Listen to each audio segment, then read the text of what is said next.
Hi, and welcome to the D Shift podcast. And today it is my honor to get a chance to speak with Huda Baak, who is an amazing person, a wonderful friend, and just a fantastic individual at what she does. And Huda's area of expertise is international image consulting. So, Huda, I'm going to ask you a little bit about what you do and why you're here. But first, I want to thank you very much for taking the time to come here today. It's an absolute pleasure, Marty. Are you kidding? Spend time with you anytime. We're just having our cup of tea and sitting here and chatting. So, so Huda, tell me a little bit about yourself and how you assist women and what you do in your role. I know you have a bunch of different roles, so share with us as much as you want about what you do. I love the work that I do, Marty. I kind of fell into it backwards, and I don't know how many of your listeners can relate to this, but I was on a trajectory to be in business. I knew I wanted to work in international hotel management. That was my degree. I did 3 internships in several countries, and then I got injured my first job. Oh, no. And I was 23 years old.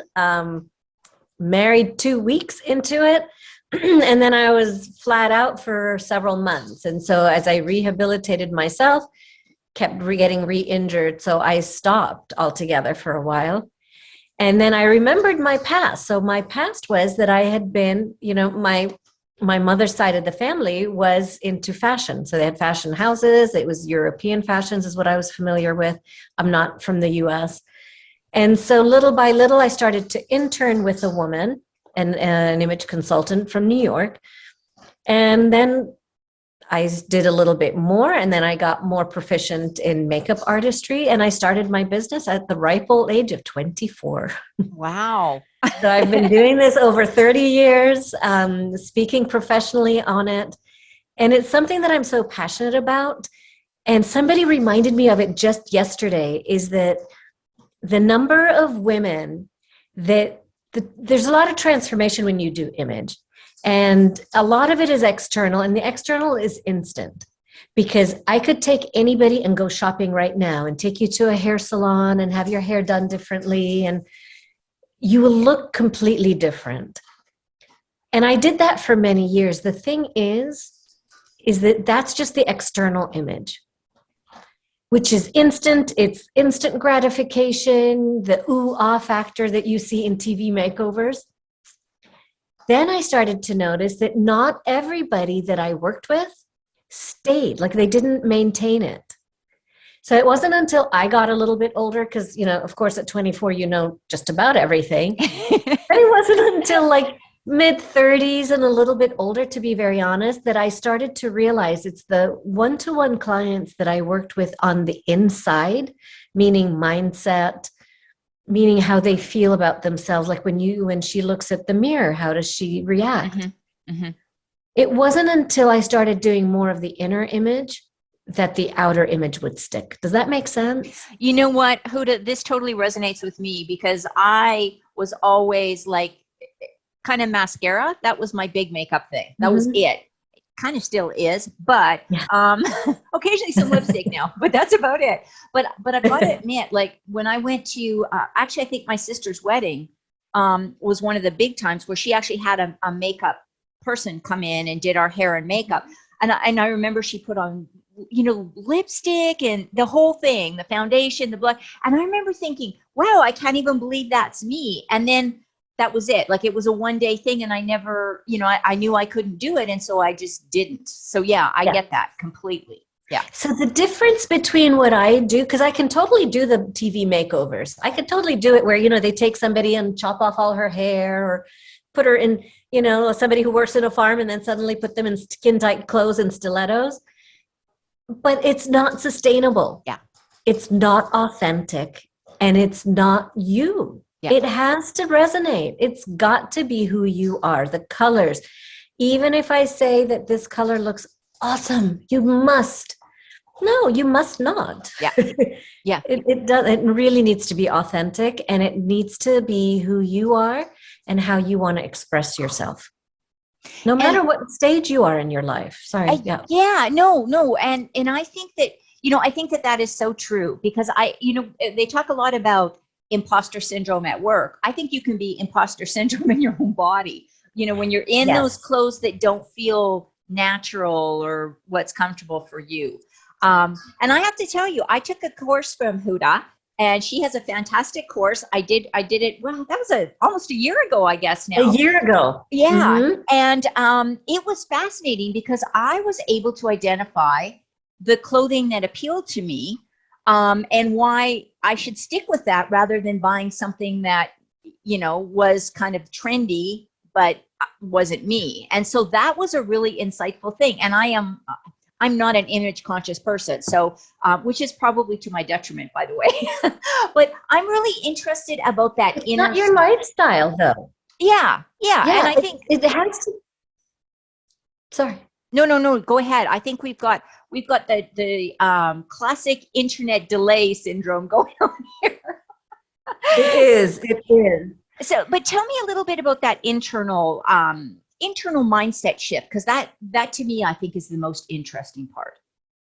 It truly is to me as well. And I coined this maybe 15 years ago. I started to do a lot more keynoting on this. And I coined this thing where there are 4 quadrants or 4 components to image.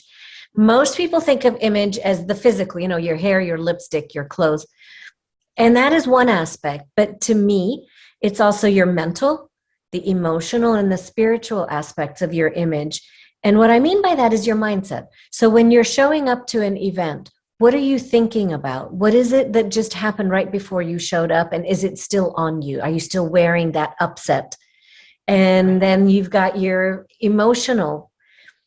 Again, when you're, let's say, the proverbial networking event, or even on a Zoom networking event, because we've all seen people, like you've got your little cubbies, Brady Bunch boxes, and you're looking at people, and some are like totally in and leaning in and wanting to, and then they've got others that are just like this or leaning. I don't know if those of you who are just listening and not seeing it, but they're leaning to one side or their shoulders are hunched over. There's something about the energy that needs to come through. And so that's the emotional body. That's your mental state. And to me, one of the most important, because it leads everything, is your spiritual aspect of image, which to me is your worthiness. Do you feel worthy of being in that room with those people? Do you feel worthy of taking up space? And I mean, for me, it's a whole day affair where I talk about body language. And again, for listeners who can't see, but women tend to stick with our hands, our elbows close to our bodies. And we take as little space. We cross our legs. When you put your purse down, when you walk into a boardroom, let's say, your purse is right next to you. Everything is closed in and close to you, as opposed to if a man were to walk in, and then he'd be like taking over. His keys would be over here. His phone would be over there. And even the way they sit, they're not going to sit, straight up and down in the chair, but they're going to lean. Their elbow is out. Right. So they just physically take up more space. Now, I've never done the fake it till you make it to where we want to be men, but there are certain aspects that we do want to grow into as well, or use and incorporate is what I meant to say. Yeah, you have to have that. You have to have a sense of I belong here, especially, and I'm just gonna say this from 1,000 mediations I've sat in on. When you walk into even a mediation or a negotiation, even if you're not going through a divorce mediation, even if it's a business negotiation, even if it's a board meeting, if it's a sale to a client, if it's whatever, if you walk in with that, I call it the hyper humble pose where you're kind of, tiptoeing almost like, can I please have permission to walk in the room? That sets a whole different message than if you walk in with confidence and kind of stake your claim. This is my place and I have the right to be here. So how can you actually build that? Or do you think you can? Or how do you go about building that sense of inner spirituality, confidence, comfort in your own skin? Yes, you can. And you won't ever hear me say fake it till you make it, but there is an aspect of that I will say, because what we're really saying is that because first of all, I'm going to backtrack. It's within you all along. It's very much that Wizard of Oz. You've had it in you all along. Okay.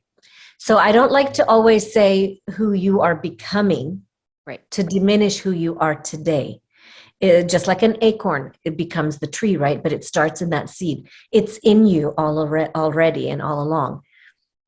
Having said that, it's just that we haven't watered it and fertilized it. And so that's where, if you have to tell yourself fake it till you make it, then okay, not my favorite, because it must be genuine in order for people to feel that from you. Mm-hmm. So I would say it starts with your stride. Like, let's say the example that you just gave, Marty. So it's the example of walking into that boardroom or the stage or whatever it is you're walking into. I would start right there with your stride, your legs. Women who have less confident, anyone who is less confident is going to walk with their stride super short. Their legs are not going to be far apart.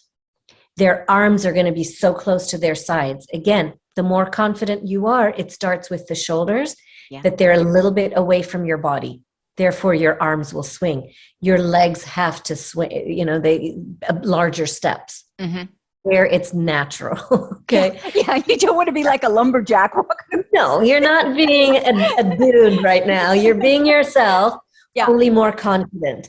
So again, squared shoulders and your head high, not your chin, because your chin up high is going to make it look like you're less confident. That's going to be like a little ballerina who's trying to be something, but it's not. Your chin is down, but you elongate the back of your neck. So from a posture standpoint, your shoulders, your hips, and your feet, your ankles are one line. Okay. Back of your hip, your back of the neck, your shoulders, your hips, and your feet. Because that right there is the strongest. If you are standing, for women, don't stand on one hip cocked as opposed to the other. Because whenever we tend to do that, especially if you wear heels, it's more comfortable.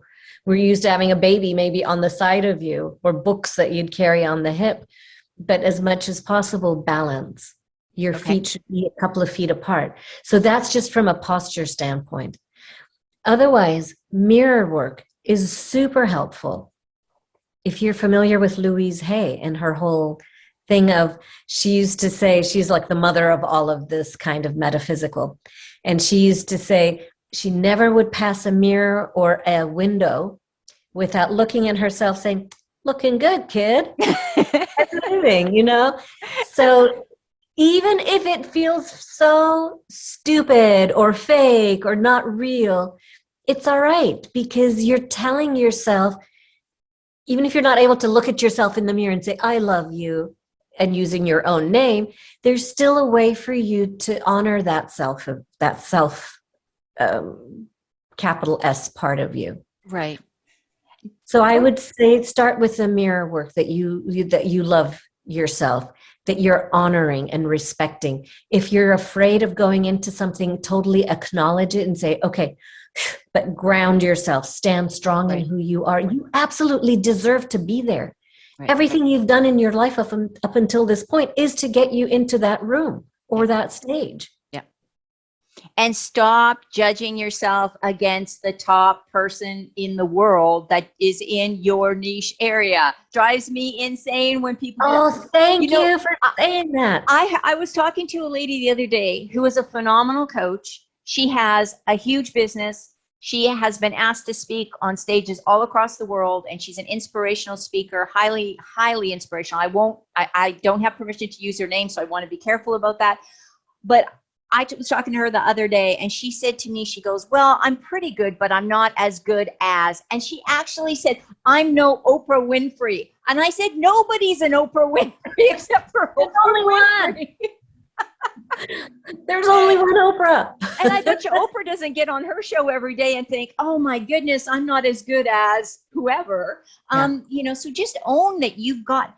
And it's interesting you said that thing about the mirror, Huda, because I went through a phase in my life, and I'm still kind of in it, full vulnerability on honesty here, where I don't like looking in the mirror because I don't ever see anything that I kind of really like. I think, well, that's getting a little better, and that's not as bad as it used to be. But I so admire that idea of just saying, I am who I am, and I love me for where I'm at.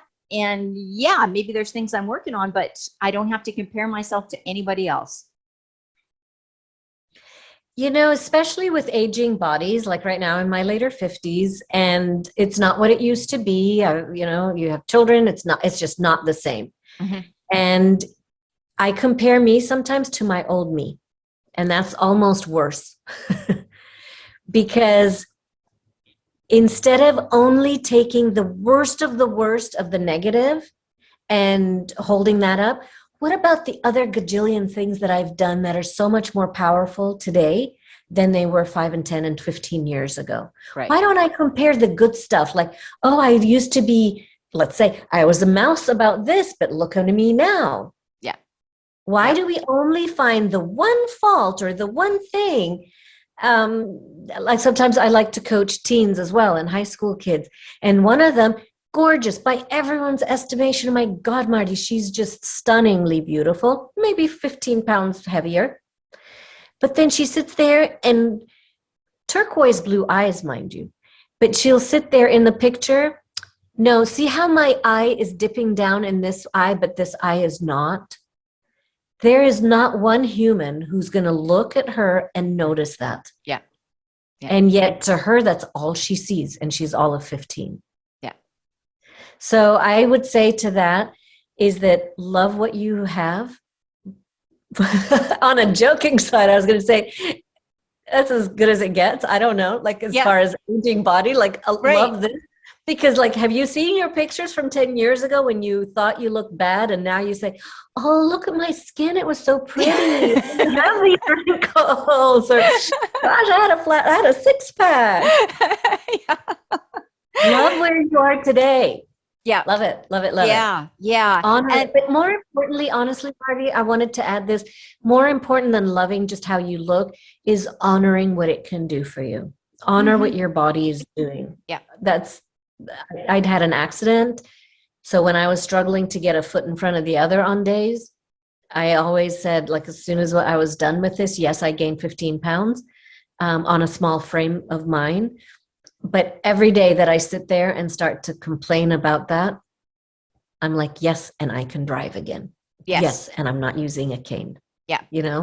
So it's perspective. Yes. Oh, Huda, that is such a powerful message. And I know, I know, everybody has that overcome story in their life. It may not be an accident. It may be, kind of they were locked into thinking negatively about something and they broke out of that. Or maybe they made a decision to change careers and they moved out of, a kind of a okay career to their dream career. That all takes that courage. And we don't respect the fact that we did that. So, absolutely. And I want to throw in here just and to always refresh and re-energize.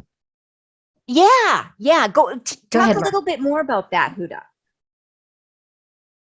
So for me, it's not necessarily reinvent yourself unless you're in a position where you need to or you want to, if it's a career thing. But to me, it's refreshing at least. If you've had the same makeup that you've worn for the past 10 years, it's time to do something a little different. If you've worn the same hairstyle, especially, if it's out of ease and you've had the same bangs or you've had the same length or the same, it's time. Now, I'm not one to say, now paint it a different color or be bright pink today and blonde tomorrow. Be authentic and be yourself, but bring in fresh energy. Because when you look at that mirror, you're going to see yourself differently. And it's super important, especially with life transitions. Especially, you want to commemorate the physical with the actual transition in your life stage. Right. Yeah. And I was just going to say that if people think that Huda and I seem to know each other very well, we do. Huda is one of the people that works with my clients when they go through my divorce coaching. So Huda is one of my divorce clarity coaches, and she does a phenomenal job with what she does. And like I say, I can vouch for it because I did the course and I learned stuff. And I'm not the girly girl. I'm just not. So I learned an awful lot. Huda, what do you think? You talked about the how do we get over that sense of when we do make a change, and I think you and I had this conversation before, when we do make a change, like let's say we've lost weight, or let's say we've gained weight, or let's say we've done whatever, how do we adjust for that when we're presenting ourselves? Like, how does that impact how we see ourselves? Do you notice any differences, or do you have any examples of things like There that? is. Absolutely, there is without a doubt, because even though some people, and I'll tell you, vulnerability and open, um, is that for a while I did stop my career actually, because I was like, this is superficial. How can I be telling people to be authentic and be present with who you are and be yourself? And then the next sentence I'm saying, yes, but you know what? If you do your makeup like this, it'll make you look more alive. And if you wear this color, you'll look more. And so it just kind of made me think about it. And then I'll tell you why I went back into it is because of the number of women that would cry in front of me when they see the physical transformation. It's just amazing for me, because to me, it may be a lipstick, but to someone else, it's a new way of seeing herself. At least 5 women. Now, I've worked with 900 women one-to-one. And of course, I've coached many, many more on stage. But one-to-one, I've had at least 5 women in the recent past that have said to me, that have cried and said, no one ever told me that I was beautiful. I mean, that just makes me tear up. Yeah. Yeah. No one has told me that I looked beautiful. No one. And so to me, when I'm sitting here saying, oh, it's just so superficial, it's just looks, really, how important is it? Is what I've started to understand is we all want to look beautiful, but not everyone's form of beauty is the same. And that's like the biggest aha for me, is what's beauty for me is different than it is for anyone else. Right. And I'm not one to make you to look beautiful is not my intention, but to feel beautiful. So if I've gone off on a tangent, please bring me back. What was it that you were saying? No, Because no, to I me, think I was that, going to say the transformation, yeah. the emotional transformation is what I was really going after. Yeah. And So there is please. something when you feel really good about yourself, and whether you're in Texas and you're wearing jeans and a nice shirt and boots, or whether you're in New York City and you're wearing a designer, business suit when you're walking into a multi-million-dollar deal, it does not matter. It's the sense of confidence that you feel good about yourself. And Yes. it doesn't just have, I like the message that you have. It's not the hair, the makeup, the clothing are sort of the ways you show that to the world, but you've got to have that inside before it can be authentic when it comes out, is what I think what I heard you, really focus on. Yes, So, absolutely. so Without Huda, a doubt. I know you do a little bit of work too, and we're just about getting close to the end of the time here, but I know you do a little bit of work with women on confidence building, especially if they're going to be speakers or whatever. Can you just touch a little bit, Yes. and we don't have a lot of time, but can you just touch a little bit on how that might be something that, even if you don't want to be a speaker, when you're going through challenging times, definitely divorce falls in there. What can you do to sort of build your confidence? I would say, it's the symbol of the yin yang, if you're familiar with it, yin yang. Yeah. So on one side of it is the light and the other side is the dark. So our shadow sides. On one side is the happy and the next side is the tears. On one side is the masculine and the divine feminine. So everything that I do, the inner, the outer, is all based on duality. So I don't know of a single woman who's so, even the most powerful women that I have worked with, and some of them have been high mucky mucks in the corporate world, that they don't still feel an ounce of, what was the word that you used earlier? Not sabotage, but you used like the word Imposter? Imposter. Yeah. So everybody that I have met and worked with has an ounce of that, let's just say. And so I would acknowledge that. And if that is on your shoulder as you're walking into the boardroom or the courtroom or whatever, the stage, then you just say, thank you for sharing. I appreciate you're trying to protect me. And now I want you to sit right here, right next to me, over there. And that's just, for me, a way that the judge, the critic, the harsh person, whether it's your mother that has said that to you or your husband or your spouse or whatever, just set it aside. So that is something. In the mirror, just say, you've got this. Yeah. then physically, how you look matters, because people respond and react differently to you based on how your appearance is. So your personal brand, how do you want to show up? How do you want to be seen and remembered? I would wear clothes that make you feel really good about yourself. That adds confidence.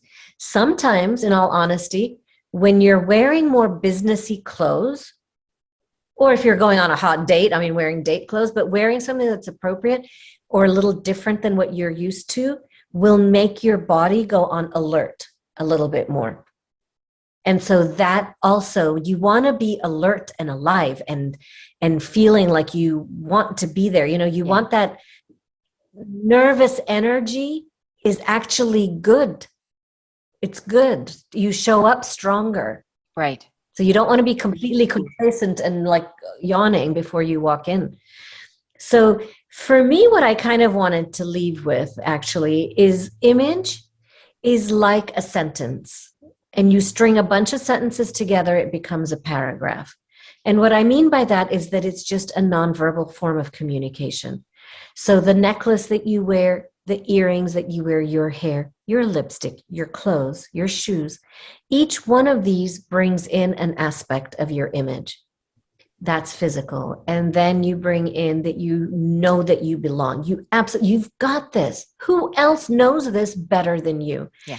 And if there are others, that person you were talking about that's saying, I'm no Oprah, that's fine. Not everybody can be Oprah, but be the best version of you. Yeah. Once you know that and you believe that, that right there is half of it. And the fake it till you make it would be just the physical, the shoulders, the arms, outreach, leaning in to talk to someone, and your eye contact. If you're more nervous, that is the only thing that I'm going to tell you to fake. Love your it, body Huda. language. I love it. And if people want to learn a little more about what you do, or if they want to, maybe talk to you about some of the things that they would like to work on, other than working with me to work with Huda, how can people get directly in touch with you? I love this. It's been, I think now 32 years when we were recording this. The best way I think would be my website. So it's hudabaak.com. And the reason I say that is because each month or two, I change a freebie on there. So every time you go, it's going to be probably something a little bit different. And they are good freebies. I've got several of them on my computer, and I actually use them. So you know they're good if freebies are actually getting used. Yes, that's the one thing I wanted, is that they're super fast, but one's a 1-minute closet makeover. The other one is figuring out your own style, your own branded style. Who are you? Yeah. Who do you want people to see you as? Yeah. So there's always something fun in there. Great. And all that information, Huda's website information, is all going to be in the notes in the bottom of below the screen here. And thank you so much, Huda. We really appreciated you being here, and it has been insightful as always.